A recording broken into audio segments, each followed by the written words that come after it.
서울시가 소상공인과 관광업계를 위한 긴급 지원책을 내놨습니다. 집합금지와 영업 제한으로 피해를 입은 업종에 최대 2천만 원까지 융자를 지원하기로 했습니다. 지역 공연 예술계도 코로나19 직격탄을 피해가진 못했습니다. 코로나19로 직면한 경제적 위기는 1년 넘게 계속되고 있습니다. 지역 공연 예술계의 목소리를 들어봅니다. 은평구가 올해 390억 원 규모의 은평사랑 상품권을 발행합니다. 상품권은 상하반기 두 번에 나누어 발행되며 구매 할인율은 10%입니다. 수도권 아파트의 평균 전세 가격이 처음으로 4억 원대에 진입했습니다. 전세난 장기화가 우려되고 있는 실정입니다. 이슈앤피플에서 자세한 내용 살펴봅니다.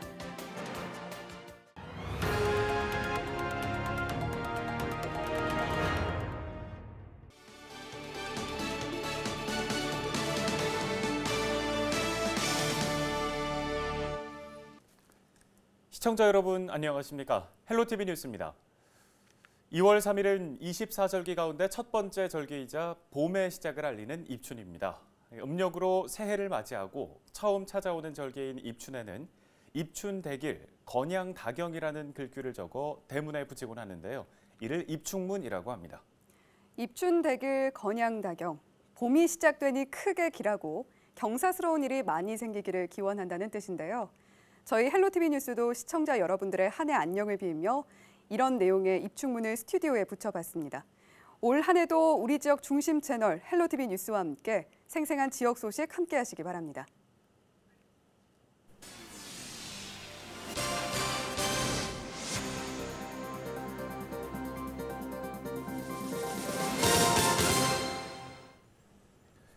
첫 소식 전해드립니다. 서울시가 소상공인과 관광업계를 중심으로 긴급 자금을 투입하기로 했습니다. 한 달 전에 이어 두 번째 핀셋 지원인데요. 우선 서정엽 서울시장 권한대행의 브리핑 내용부터 들어보시죠. 서울시는 보편적 재난지원금 지급보다는 코로나19로 직접적 피해를 입은 계층을 선별 지원한 것이 바람직하다고 생각합니다. 그래서 앞으로도 코로나19가 장기화되는 상황 그리고 또 재정 여건을 고려해서 코로나19 피해가 집중된 그런 계층을 대상으로 해서 맞춤형으로 집중 지원해 나갈 수 있도록 하겠습니다. 자세한 지원 내용도 살펴보죠. 우선 소상공인 긴급자금으로 1조 원이 추가 투입됩니다. 서울시는 집합금지와 영업 제한으로 피해를 입은 업종과 관광, 공연, 예술업계, 매출이 급감한 소상공인을 위해 한도 심사 없이 최대 2천만 원까지 저금리 융자를 지원한다고 밝혔습니다. 또 피해 업종의 근로자 10,000명을 대상으로 무급휴직이 실직으로 이어지지 않도록 고용유지 지원금도 지급합니다. 선 지급 후 검증 원칙으로 3개월 동안 최대 150만 원을 지원할 계획입니다. 관광, 공연, 예술업계에 대해서는 별도의 대책을 내놨는데요. 관광업계에는 업체당 100만 원의 긴급 생존 자금을 다음 달 중 현금으로 지원합니다. 서울시는 또 백신 접종 계획도 밝혔습니다. 이르면 이달 말부터 코로나19 백신 접종을 시작하는데요. 서울시는 의료진을 시작으로 전체 시민의 70% 접종을 11월 이전에 완료한다는 목표입니다. 다음 소식입니다. 이혜은 아나운서, 최근에 공연이나 연극 보러 간 거 언젠지 기억나세요? 저는 대극장, 소극장 가릴 것 없이 뮤지컬을 정말 좋아하고 또 대학로의 연극도 좋아하는데요. 언제가 마지막이었는지 기억이 안 날 정도로 좀 오래된 것 같습니다. 네. 김남우 아나운서는 어떤가요? 네, 저는 영화를 주로 보러 가는데 영화관이 아무래도 밀폐된 공간이다 보니까 코로나19 때문에 가기가 두려워지더라고요. 네, 이처럼 코로나19 때문에 공연 문화 예술계도 그 충격을 비껴가진 못했는데요. 손성혜 기자가 지역 예술인들을 만나 그들의 이야기 직접 들어봤습니다. 은평문화재단 상주예술단체인 정가학회. 반년 만에 잡힌 공연을 앞두고 연습이 한창입니다. 하지만 거리두기 단계 조정으로 지역 문화시설 운영 중단이 반복되고 있어 공연이 언제 취소될지 알 수 없는 상황. 이런 상황은 1년 넘게 계속되고 있습니다. 손에 꼽을 수 있을 만큼 사실 그 전 연도에는 손에 꼽을 수 없고 그냥 공연이 일상이었으니까 그냥 체감상으로는 그냥 공연이 없었다 막 이랬던 것 같아요. 지난해 은평문화예술회관 공연장 대관 건수는 전년도의 10분의 1이 안 됩니다. 자체 기획 공연 횟수는 절반 수준에 그쳤습니다. 문화체육관광부 조사 결과 코로나19로 인한 전국의 예술인 고용 피해 규모는 1,200억 원에 달합니다.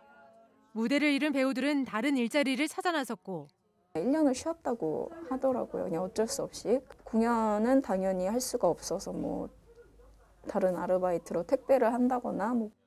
단체 대표는 공연이 줄지어 취소되는 상황에 할 말을 잃었습니다. 수익은커녕 단원들 월급 주기도 빠듯한 처지가 됐습니다. 몇 년간 벌었었던 거, 챙겨놨던 것들을 좀 쓰고, 그다음에 이제 4월 딱 되면서 아마 정부에서 여러 가지 그 지원이 있었어요. 그때 한 3억 정도의 그 융자를 했죠. 뭐 그걸로 지금 살고 있습니다. 상황이 이렇다 보니 무기력함에 빠지는 날이 부지기수입니다. 하지만 무대 위 일상으로 돌아갈 수 있을 거라는 희망은 놓지 않았습니다. 이게 대면 공연으로 전환이 됐고 아무래도 관객분들이 적지만 오실 것 같다라고 얘기를 들었을 때는 이상하게 되게 떨림이 있더라고요. 그래서 눈이라도 마주칠 수 있는 관객이라도 있다는 게 너무너무 좋고, 그래서 요즘에는 관객 있는 대면 공연이라고 하면 너무 신나죠. 너무 좋고 설레고. 코로나19라는 어둠의 긴 터널을 지나 다시 조명 아래 서게 될 그날을 기다리는 공연 예술계. 관객들과 자유롭게 호흡하고 소통할 그날을 손꼽아 기다립니다. 헬로티비 뉴스 손성혜입니다. 계속해서 기약 없는 영업 제한에 생계 위협까지 받고 있는 소상공인들의 목소리 들어봅니다. 소상공인 연합회 차남수 정책홍보 본부장 연결합니다. 네, 본부장님 안녕하세요. 네, 안녕하십니까. 네, 연말이면 항상 특수를 누려왔던 소상공인들, 명절 특수도 먼 얘기가 돼버렸죠. 이런 시기적인 특수가 소상공인분들에게 어떤 의미인지, 또 현재는 어떤 상황인지 알려주시죠. 소상공인들에게 있어서 연말 특수라 하면 1년 중에 가장 큰 매출을 일으키는 기간을 말씀드릴 수 있습니다. 일반적으로 연말에는 모임도 많고, 그다음에 그 모임을 하기 위해서는 식사도 해야 하고, 뭐 노래방을 갈 수도 있고, 또 뭐 공연을 갈 수도 있고, 또 뭐 모임이 많다 하니까 옷도 사 입을 수 있고, 그래서 전반적으로 전후방 모든 소상공인 관련된 산업들이 업종들이 다 매출을 최고의 매출을 일으키는 시기인데요. 코로나19로 인해서 뭐 작년에는 제한이나 금지를 통해서 매출이 7, 80% 정도 떨어졌다는 실태 통계도 있고요. 이런 상황에서 지금 연속되어 지금 2월까지는 지금 진행되고 있는 상황이라서 소상공인들에게는 정말 긴 어둠 터널에 햇빛도 없는 어둠을 그냥 묵묵히 그냥 참고만 걸어가고 있는데요. 이제 거의 크로키 상황이다. 정말 어디든 쓰러지기 일보 직전이다. 이렇게 말씀드릴 수 있을 것 같습니다. 네. 반면에 온라인 판매나 또 배달 판매를 시작하면서 이 코로나19의 여파를 이겨내려고 노력을 하는 분들도 있다고 하는데요. 실제로는 어떻습니까? 젊은 소상공인들이 대부분 지금 오프라인 비대면 환경을 극복하기 위해서 면대면 환경을 극복하기 위해서 비대면 유통 채널인 온라인 판매나 배달을 극대화하려고 노력하고 있습니다. 다만 정보화 류이라든지 온라인 그 시스템 구조를 아직도 접근성이 좀 떨어져 있는 50대 이후의 분들은 그런 노력에는 한계가 있어서 그들에게는 전문적인 교육이 좀 필요한 상황이고요. 실제 온라인 그 디지털 전환을 통해서 매출이 증가했다는 소상공인들도 일부 있는 걸로 확인됐습니다. 네, 판로를 좀 확대를 하고는 있지만 일부 중장년 상인들에게는 조금 어렵다, 뭐 이런 말씀을 해주셨습니다. 네, 그런데 이제 4차 재난지원금 논의가 한창입니다. 정치권에서는 이걸 선별적인 지원을 할지 또 보편적인 지원을 할지 논의가 한창인데요. 상인분들 입장에선 전 국민 지급이 더 효과가 있을지 어떻게 보고 계십니까? 그 소상공인들은 어떻게든 좀 신속하게 지금 자금을 좀 펴주기를 원하고 있습니다. 그래서 뭐 재난지원금이 됐든 손실보상제가 됐든 어떤 것든 간에 좀 신속하게 이 어려움을 극복할 수 있도록 정부나 여당이 긍정적으로 신속하게 접근하는 게 가장 맞고요. 여기서 이제 4차 재난지원금에 대한 선별적, 보편적은 코로나 상황 확진자 추이를 보고하면서 이루어지는 게 맞다 봅니다. 결국 국민 모두가 이 고통을 함께하고 있는데요. 소상공인들뿐만 아니라 모든 국민이 다 받아야 하는 그런 보편적 지원금에 대해서는 저도 타당하다 생각하지만 코로나19가 이렇게 확진자가 많아지고 그렇다면 선별적으로 가장 최전방에서 생업을 못하고 어려움을 겪고 있는 그들에게 우리 소상공인들에게 먼저 지급하는 게 맞고 보편적인 거는 코로나가 어느 정도 잠식되고 환자 수가 50명 이내로나 그래야지만 소비자 이 재난지원금 갖고 구매를 하고 그 구매가 다시 소상공인에게 매출로 이뤄지고 그 매출이 소상공인들은 다시 원부가재를 또는 부가 비용들을 다시 구매하고 그것으로 인해서 다시 매출 세금으로 나가서 이게 선순환 구조가 이루어졌을 때 보편적 재난 지원금이 효과는 극대화할 거라고 보고 있습니다. 그래서 그런 부분에 대해서 합리적으로 정부가 여당이 판단했으면 좋겠고요. 마지막으로 지금 현재 소상공인들은 모든 게 다 간절합니다.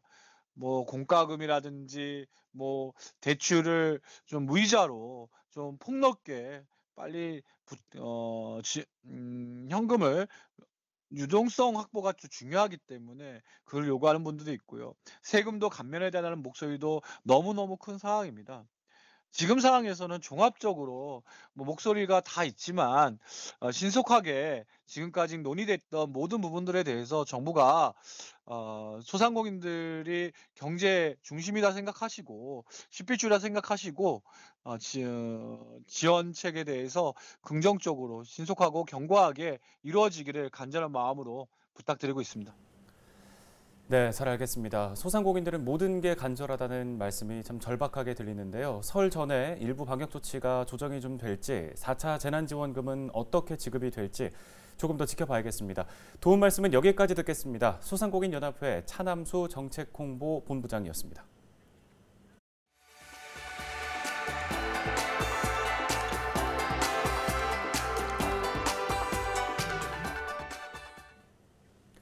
지역 소식 이어갑니다. 올해 은평사랑 상품권은 지난해보다 2배가량 많은 390억 원 규모로 발행됩니다. 은평구는 올해 상반기 180억 원, 하반기 210억 원으로 나누어 390억 원 규모의 은평사랑 상품권을 발행한다고 밝혔습니다. 은평사랑 상품권 구매 할인율은 10%인데요. 할인 구매 한도는 개인당 월 70만 원이고 보유 한도는 200만 원입니다. 양천구가 어린이 통학로 안전을 위해 봉사하는 단체에게 보조금을 지급하기로 했습니다. 양천구는 오는 5일까지 어린이 통학로 안전을 위해 3년 이상 봉사한 학부모 단체들의 사업 제안서와 공모 신청을 접수받는데요. 구는 사업 내용의 적정성과 사업 금액 산출의 적정 여부 등을 심사한 후 1년간 보조금을 지원할 예정입니다. 관련 제출 서류와 공모 내용은 양천구청 홈페이지에서 확인할 수 있습니다. 다음 소식입니다. 지역 문화예술 발전을 위해 LG 헬로비전과 은평문화재단이 손을 맞잡았습니다. LG 헬로비전과 은평문화재단은 2일 LG 헬로비전에서 은평구의 문화 발전과 지역 및 문화복지 증진을 위한 업무 협약을 체결했습니다. 이번 협약은 두 기관이 지역 문화예술 프로그램 연구 개발, 공연 전시회 개최 등에 협력한다는 계획입니다. LG 헬로비전과 은평문화재단은 문화예술 프로그램 홍보를 위한 캠페인을 진행하고 문화예술 전문 인력을 양성하고 이들을 지원하기 위한 각종 사업을 진행할 계획입니다.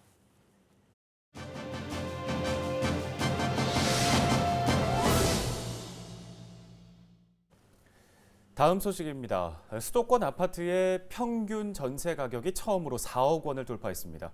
최근 몇 개월간 가파른 상승세를 보이고 있는데요. 전세난 장기화가 우려되고 있는 가운데 전세값 상승세가 계속 이어질지 알아봅니다. 코리아 부동산 경제연구소의 이재경 대표 연결해서 얘기 들어봅니다. 네, 대표님 안녕하세요. 네, 안녕하세요. 네. 네, 수도권 아파트의 평균 전세 가격이 4억 원대에 진입했다고요. 지금이 이사철인데 신학기 앞두고 움직이는 분들 많은 요즘 전세 시장 분위기는 좀 어떻습니까? 네, KB국민은행의 부동산 통계를 따르면 올 1월 평균 가격이 수도권의 전세금 평균 가격이 4억 1천으로 나오고 있어요. 작년 1월에 비교하면 24%가 오른 셈이죠. 이는 전세량이 줄어든 건데 임차법과 초저금리, 공급 부족이라고 볼 수가 있죠. 지금 원래 1, 2월에는 전세나 매매를 계약을 하고 3, 4월에는 이사를 하는데 워낙 유통 물량이 적어서 가격이 올라갈 수밖에 없는 구조라고 볼 수 있습니다. 네, 일각에서는 지난해 여름부터 시행한 임대차 보호법이 전셋값 상승에 불을 지폈다 이렇게 평가를 하고 있는데 실제로는 어떨까요? 네, 이렇게 보면은 전 세계에서 전세가 존재하는 나라는 우리나라밖에 없거든요. 그런데 예전에는 금리가 높아서 전세를 받아서 은행에 놓으면 이자가 4, 5% 이상이 나왔는데 지금은 보면 1%도 안 되거든요. 그러니 반전세나 월세로 놓으려는 심리가 강하죠. 게다가 임차법까지 개정되어 있고 그래서 2년 살 걸 지금 4년을 살게 되죠. 주거 요건도 강화되어 있고 코로나까지 겹쳐서 그냥 눌러 앉아서 살고 싶어 하는 마음들이 많죠. 그리고 유통 물량이 많이 줄어졌어요. 임차 3법은 이래 보면은 울고 싶은데 뺨 한 대 더 때려준 격이 됐다라고 볼 수가 있습니다.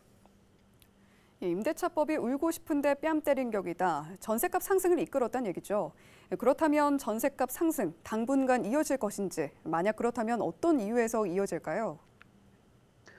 네, 절대적으로 공급 부족이라고 볼 수가 있죠. 주택을 지어야 공급이 나오는데 그래야 수요와 공급이 격차점에서 시장이 작동이 되는데 규제로 집을 못 졌어요.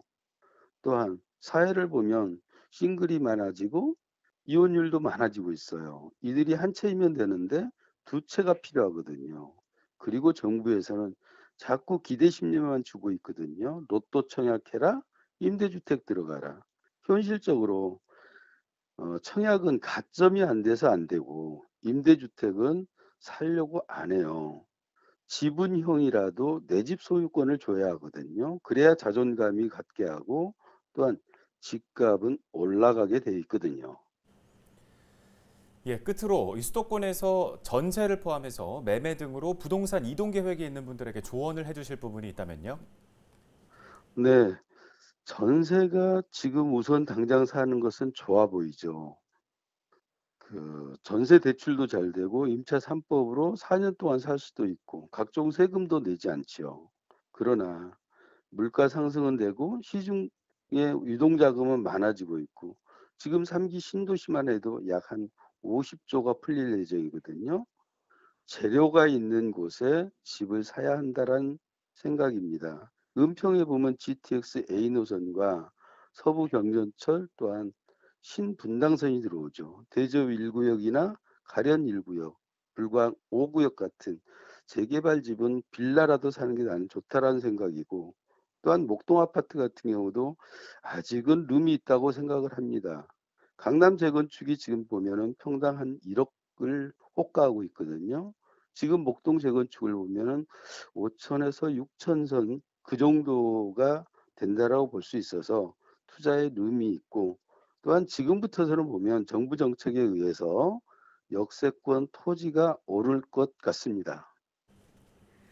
정부가 명절 전에 부동산 대책을 발표한다고 했는데요. 부디 이번에는 실효성 있는 대책들이 나와주길 바랍니다. 지금까지 코리아 부동산 경제연구소 이재경 대표였습니다. 도움 말씀 고맙습니다. 코로나19와 함께 살아가야 한다는 위드 코로나 시대라는 말이 있죠. 국내에서 코로나19가 발생한 지 1년을 지나서 코로나와 함께 맞이하는 두 번째 설 명절이 다가옵니다. 뉴스에서 명절을 앞두고 소상공인들과 공연계는 어떤지 전해드렸는데요.